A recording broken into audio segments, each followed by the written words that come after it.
पालघर महाराष्ट्र से हूँ। कहीं बैठी हो तो हाथ हिला सकती हैं। आप ही हैं? दोनों हाथ हिला दो एक बार वापिस। हाँ, ऐसे हिला दो। गुरुजी, मेरे बाबा का मैं क्या गुणगान करूं। मेरे पति 20 साल से दारू पीते थे। 20 साल से मेरे पति दारू पीते थे। मैं बहुत परेशान थी गुरुजी।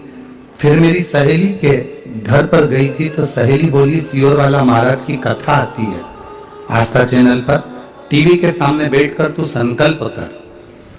टीवी के सामने एक आसन लगाकर बैठ जाना, सोफे पे बैठे तो सोफे पे बैठ जाना, पलंग पर बैठे तो पलंग पर बैठ जाना, पर बैठना जब तक कथा चले तब तक बैठकर संकल्प लेकर सुनना। और मैंने कथा सुनना प्रारंभ करी। 20 सितंबर 2022 से मैंने आपकी कथा पहली बार सुनी थी। 20 साल से मेरा पति दारू पी रहा है और मैं 20 सितंबर 2022 को पहली बार आपकी कथा टीवी पर सुनी, जिसमें आपने पशुपतिनाथ के व्रत का वर्णन किया। बाबा से संकल्प करा, टीवी के सामने बैठकर संकल्प करा कि मेरा पति दारू नहीं छोड़ता, कुछ ऐसी कृपा कर दो बाबा कि मेरे पति की दारू छूट जाए।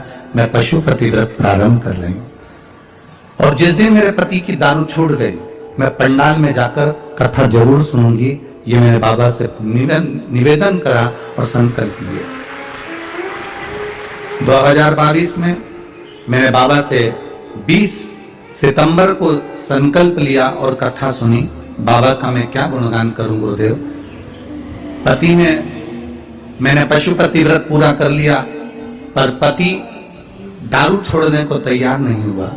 मैं समझाती नहीं मानते। तब किसी ने कहा कि केवल टीवी पर बैठकर कथा सुनी है आपने, एक बार कहीं मौका मिल जाए तो पंडाल में बैठकर कथा सुनो। तब आपकी कथा पावागढ़ में चल रही थी, गुजरात में।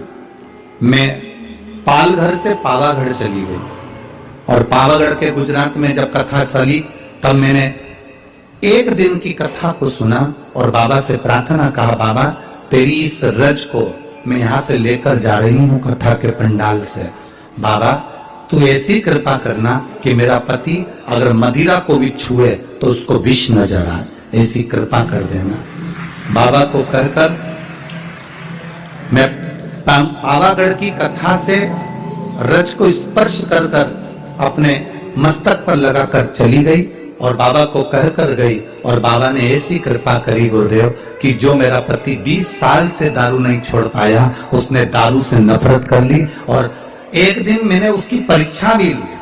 मैंने कहा अगर तुम्हारा मन करता है और तुम्हें अगर बेचैनी लग रही हो तो मैं मंगवा कर दे देती हूँ। मेरा पति कहता है ना जाने मुझे क्या हो गया, जब उसको देखता हूँ दारू को तो मुझे नफरत सी लगती है। उस दिन से दारू छोड़ी है। मैं बाबा को प्रणाम करने के लिए। बैठिए बहन, दोनों हाथ एक बार हिला दो। हर हर महादेव, बधाई आपको, बाबा की कृपा बनी है।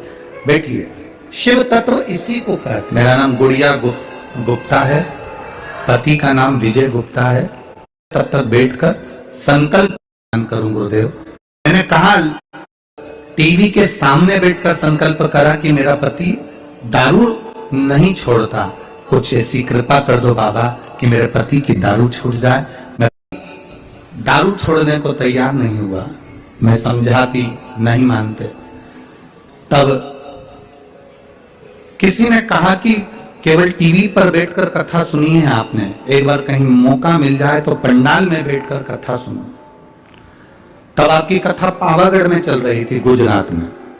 मैं पालघर से पावागढ़ चली गई और पावागढ़ के गुजरात में जब कथा चली तब मैंने एक दिन की कथा को सुना और बाबा से प्रार्थना कहा, बाबा तेरी इस रज को मैं यहां से लेकर जा रही हूं कथा के पंडाल से। बाबा तू ऐसी कृपा करना कि मेरा पति अगर मदिरा को भी छुए तो उसको विष नजर आए, ऐसी कृपा कर देना।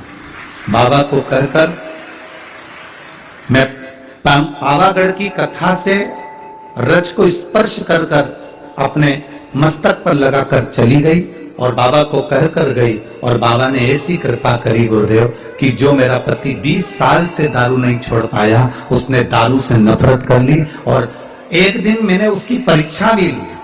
मैंने कहा अगर तुम्हारा मन करता है और तुम्हें अगर बेचैनी लग रही हो तो मैं मंगवा कर दे देती हूँ। मेरा पति कहता है ना जाने मुझे क्या हो गया, जब उसको देखता हूँ दारू को तो मुझे नफरत सी लगती है। उस दिन से दारू छोड़ी है। मैं बाबा को प्रणाम करने के लिए। बैठिए बहन, दोनों हाथ एक बार हिला दो। हर हर महादेव, बधाई आपको, बाबा की कृपा बन गई। बैठिए।